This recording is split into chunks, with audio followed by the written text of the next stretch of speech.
ሰላም የእግዚአብሔር ቤተሰቦች እንዴት ናችሁ? አሁን ያለሁት በአሶሳ ሀገር የምታዩት አደባባይ አጠገብ ነው ያለሁት።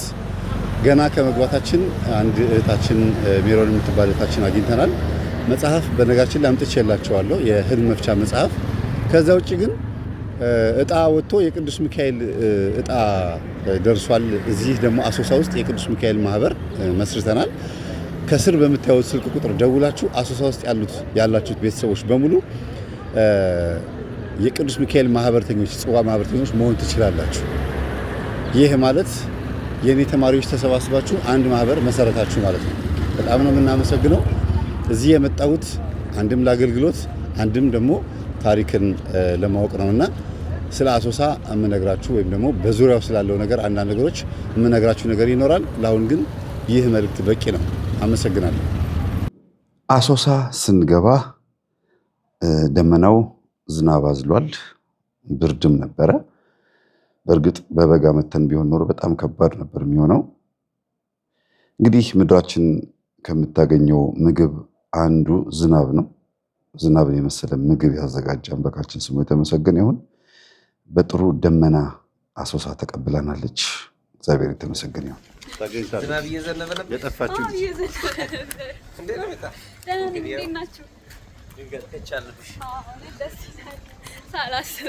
እንደዚህ ነው። ወንድም እያለሽ ብቻሽን ትመረቂ።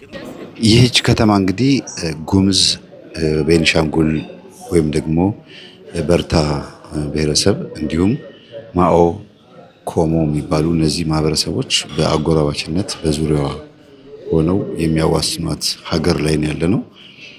የብዙ ብሔር ብሔረሰቦች ስብስብ ነች። እጅግ በጣም ሰላማዊ ስሜት የሚሰማችሁ በዚች ከተማ ላይ ስትመጡ እንደሆነ ነው የሚነገረው። ይሄ ምን ማለት ነው? ሙስሊሙም፣ ፕሮቴስታንቱም፣ ኦርቶዶክሱም ተስማምቶ የሚኖርባት ከተማ እንደሆነች በደንብ ነው ደጋግሜ የሰማሁት። ህዝቡ የዋህ ነው፣ ምስኪን ቀን የሆነ ህዝብ እንደሆነ ሰዎች አሉ። አሁን እንግዲህ በአሶሳ ከተማ አንዳንድ ፕሮግራሞች አሉኝ። የመጀመሪያው ፕሮግራሜ ከቤተሰባችን መካከል የእህታችን ልጅ ስለምትመረቅ አሶሳ ዩኒቨርሲቲ ሄደን እህታችን እናስመርቃለን። ቀጥሎ ደግሞ በአሶሳ ዙሪያ አሰሳ እናደርጋለን ማለት ነው።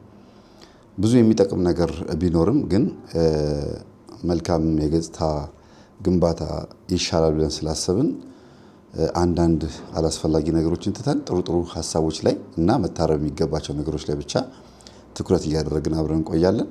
መልካም ቆይታ።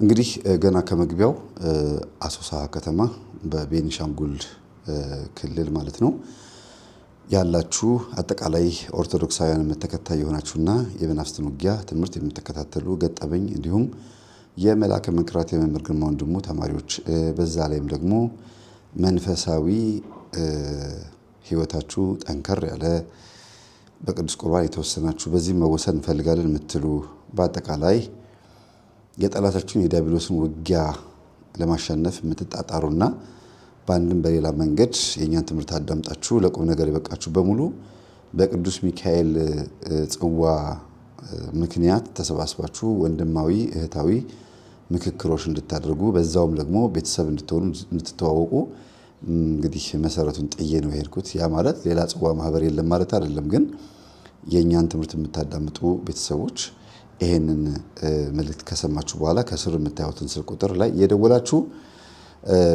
እህታችን ጋራ ሜሮን ጋር ደውላችሁ ማህበርተኛ መሆን አለባችሁ። የቅዱስ ሚካኤልን በዓል ወይም ደግሞ የንግስ ቀኑ ምክንያት በማድረግ አንድ ላይ በአመት አንዴ ዝክር በማዘከር ቀጥሎም ደግሞ በመነጽር ዩቲዩብ ወይም የልጄ የሰላምዬ ዩቲዩብ ላይ ስለ ጽዋ ማህበር ያስተማርኩት ትምህርት አለ።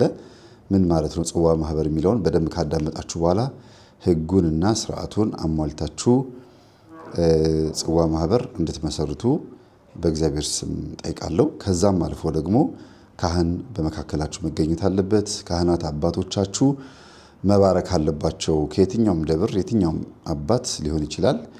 እናንተ የምታምኑባቸውን ንስሐ ልጆቻቸውን የሚጎበኙ ከስርማሽ ቅጠል በጣሽነት የራቁ ኮከብ ቆጣሪ ያልሆኑ እንዲሁም ከገንዘብና ከዝሙት ከእንደዚያ ነገር የራቁና በዚህ ነገር የማይታሙ ንጹሕ አባት ቢሆኑ የበለጠ ይመከራል። እንግዲህ ይሄንን ያሟሉ አባቶችን ያብዛልንና እናንተም በእነዚህ አባቶች ተባርካችሁ ለቁም ነገር እንደምትበቁ ተስፋ አደርጋለሁ። መልካም ቆይታ።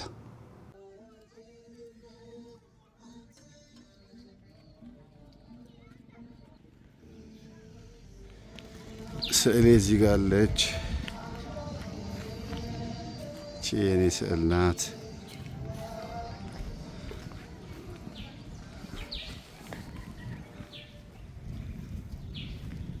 በአሶሳ ከተማ አንዳንድ ተማሪዎችን አግኝቼ ከነገሩኝ ሀሳብ ተነስቼ በተለይም ገና ወደ ከተማዋ እንደገባን ያገኘናት እህታችን እንዳብራራችልኝ ከሆነ እንዲሁም እንደሚመሰከረው ከሆነ የአሶሳ ሕዝብ ከ5 ከ6 ብሔር ተውጣጥቶ ልክ እንደ አዋሳ፣ እንደ መቀሌ፣ እንደ ጅማ ወይም ደግሞ እንደ ባህር ዳር የብዙ አገራትን ብሔር ሰብስበው የያዙ አንዳንድ ከተማዎች አሉ። ልክ አዲስ አበባ የትም ተወለድ አዲስ አበባ እደግ እንደሚባለው ብዙ ብሔሮችን አቅፈው የያዙ ከተሞች እንዳሉ ሁሉ በአሶሳ ከተማ ደግሞ ጉምዝ እንዲሁም ሽናሻ ሌሎችም በጣም ብዙ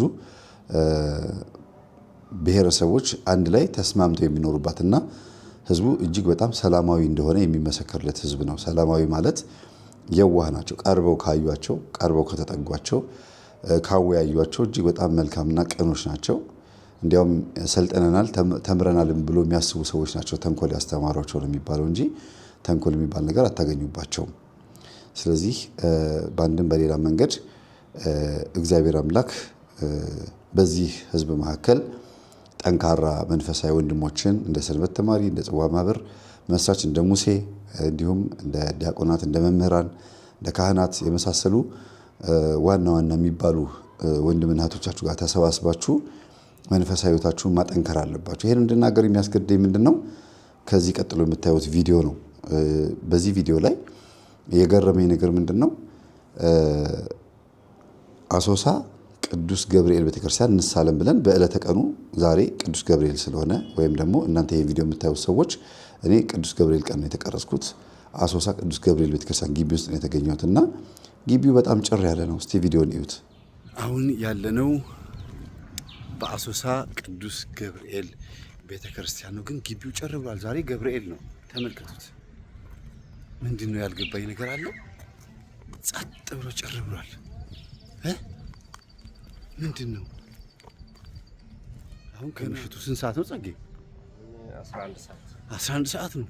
አንድ ሰው የለም። አንድ ሰው ዛሬ ገብርኤል ነው። አስቡት። እንደዛ ቀውጢ የሆነ ከተማ ላይ ያለ ሰው እንግዲህ አሶሳ በጣም ብዙ ሰው ብዙ ክርስቲያን እንዳለ እናውቃለን። ቅዱስ ገብርኤል ማስተዋሉና ጥበቡን ይስጠንና በየክፍለ ሀገራቱ በተለይ ወደ ምዕራብና ወደ ደቡብ አካባቢ ላይ የቅዱስ ገብርኤል ቤተክርስቲያን በዝቷ ያለውና አንዳንድ የገባቸው አባቶችን ለመጠየቅ ሞክሬ ነበረ። ያው እንደተለመደው መጽሐፈ ሄኖክ ላይ ለቅዱስ ገብርኤል የተሰጠው ስልጣን ዛሩን ወይም እባብና ጊንጡን እንዲረግጥ ስለሆነ በዚህ አጋጣሚ ቅዱስ ገብርኤል ባለበት ቦታ ላይ ያላችሁ ሰዎች በሙሉ በላያችሁ ላይ ያለው መንፈስ ይርገጥላችሁ፣ ይገላግላችሁ። አሚን። በጣም ይገርማል። በጣም ጭር ብሏል። ማንም ሰው የለም፣ ግን ዛሬ ገብርኤል ነው። አንዳንድ ሀገር እንደዚህ ነው። ተመልከቱልኝ የእግዚአብሔር ቤተሰቦች፣ አንድ ሰንበት ተማሪ የለ፣ አንድ ጉባኤ የለ። አሁን ሰዓቱ የጉባኤ ሰዓት ነው። ሌላ ከተማ ላይ ቢሆን ወይም አዲስ አበባ ወይም ሌላም ቦታ ቢሆን ዛሬ ገብርኤል ነው። መሀል ከተማ ላይ ያለ የገብርኤል ቤተክርስቲያን ነው። አንድም ሰው የለም። አንድ ጸጥ ያለ ነው። ምንድን ነው ያልገባኝ ነገር አለ ወይስ ህዝቡ አይመጣም?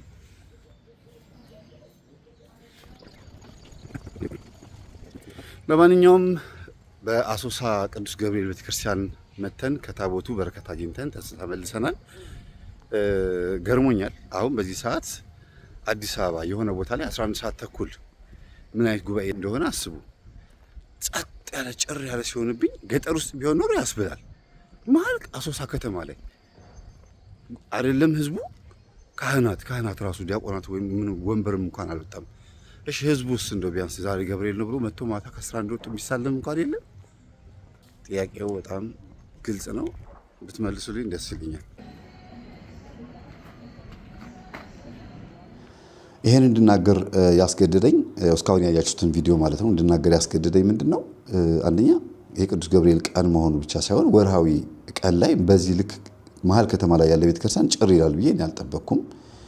ሁለተኛ ነገር ደግሞ ቢያንስ ጉባኤ መጀመር የነበረበት ህዝቡን በጊዜ ወደ ገብርኤል እንሂድ ጉባኤ አለ ብሎ እንዲመጣ ካህናት፣ ዲያቆናት፣ ሰንበት ተማሪዎች፣ ሰባኪያን ጉባኤውን በጊዜ ጀምረው ህዝቡን አስተምረው ማታ በጊዜ መሸኘት የሚችሉበት ሁኔታ መፈጠር ነበረበት ብዬ አስባለሁ። እኔ እንደ ከተማ ነው የምነግራችሁና ምናልባት ብዙ ትኩረት የሚያደርጉበት ሌላ ነገር ከሌለ ወይም ኳስ ወይም ሌላ ጉዳይ ከሌላቸው በስተቀር ዛሬ ጭር ማለት አልነበረበትም ብዬ አስባለሁ። እና ይሄ የሚያሳየው በስብከተ ወንጌል ወይም በሰበካ ጉባኤ ጉዳይ ላይ በጣም ደካማ እንደሆነ ያሳያል።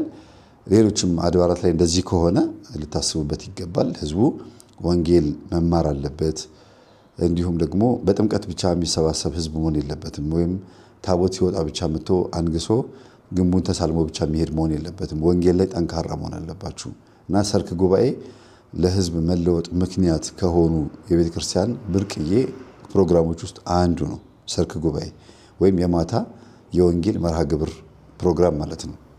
ስለዚህ በዚህ ነገር ላይ ሰነፍ መሆን የለባችሁም ብዬ አስባለሁ አገልጋዮች።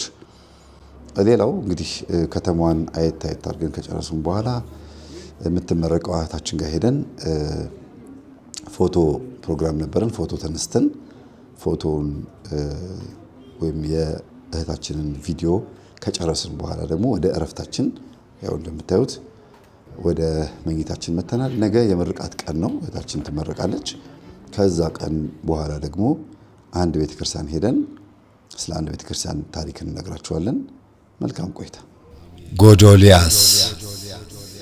ጎዶልያስ ማለት እግዚአብሔር ታላቅ ነው ማለት ነው።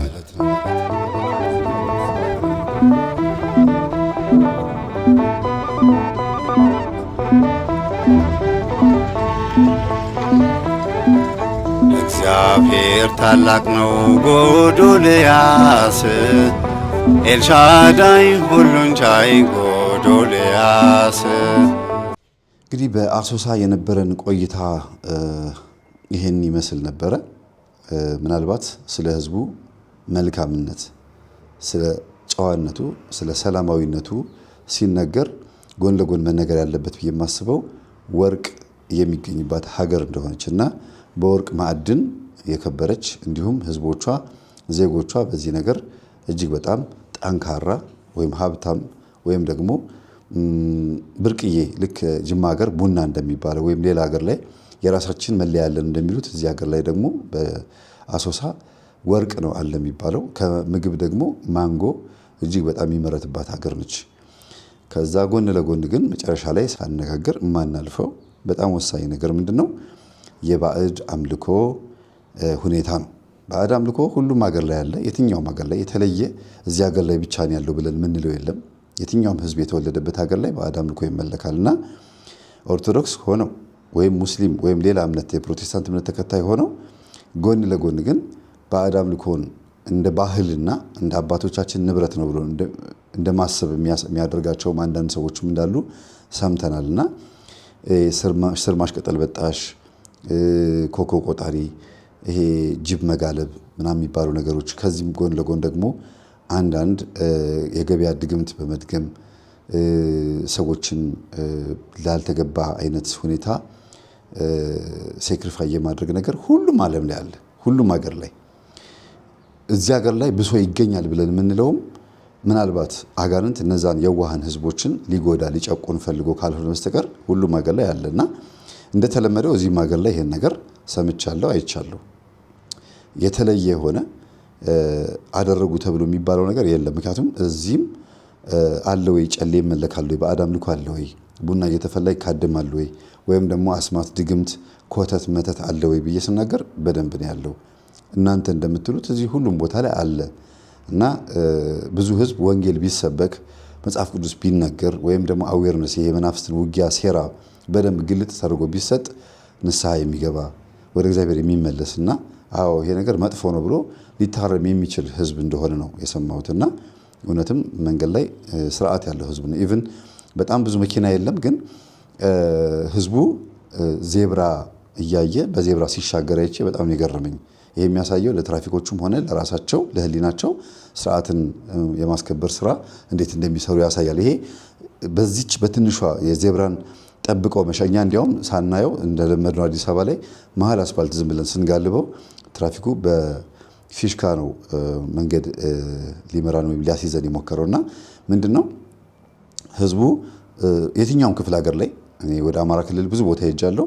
የገጠሩ ህዝብ ሲመጣ ግራውድ ይዞ የሚሄድ እንዲሁም ደግሞ ዜብራ አይቶ የሚሻገር መኪና ኖርም አልኖርም ግራና ቀኝ አይቶ የሚሻገርና እጅግ በጣም ስነ ስርዓት ያለው ህዝብ እንደሆነ የተረዳሁት የትኛውም ክፍለ ሀገር ስትሄዱና በእውነት ሰይጣን ያላታለለው ህዝብ የለም። ሰይጣን ያልሸወደው ህዝብ የለም። ሁሉም ዓለም ላይ ሁሉም ሀገር ላይ ሰይጣንነቱ እንዳይታወቅበት አድርጎ ጥበብ ነኝ ብሎ ህዝቡን አጥበቦታል። ትምህርት እንዳይገባው ሰርቶ እንዳይገባ ያገኘውን ገንዘብ እንዳያጠራቅም ተስፋ እንዳይኖረው ሁሉንም ሰው አጨልሟልና ይሄን ነገር እዚህም ተረድቻለሁ እና በዚህ በአሶሳ ከተማም ሆነ በዙሪያዋ ያላችሁ የትኛውም ብሔረሰቦች ነዋሪዎች እንዲሁም የትኛው እምነት ተከታይ የሆናችሁ ቤተሰቦች አገራችሁ መጥቼ ሰላማዊነታችሁን ፍቅርነታችሁን አይቻለሁ። በጣም ጥሩ ነው። ጎን ለጎን ግን በተለይ ኦርቶዶክሳውያን ማለት ነው ምክንያቱም ትምህርቴን ልታዳምጡ የምትችሉትና ምናልባትም ማተብ ስላሰርኩኝ እንደ መምህርም ኦርቶዶክስ ስለሆንኩኝ ልታዳምጡ የምትችሉት እናንተ ናችሁ ስለማስብ ነው። እንደው ከዚህ አጋንንታዊ ከሆነ አሰራር ርቃችሁ ንስሐ ገብታችሁ ለቅዱስ ቁርባን የምትበቁበትን መንገድ ያመቻችላችሁ ብዬ ፕሮግራሜን እጨርሳለሁ። ሰላም ሁኑ።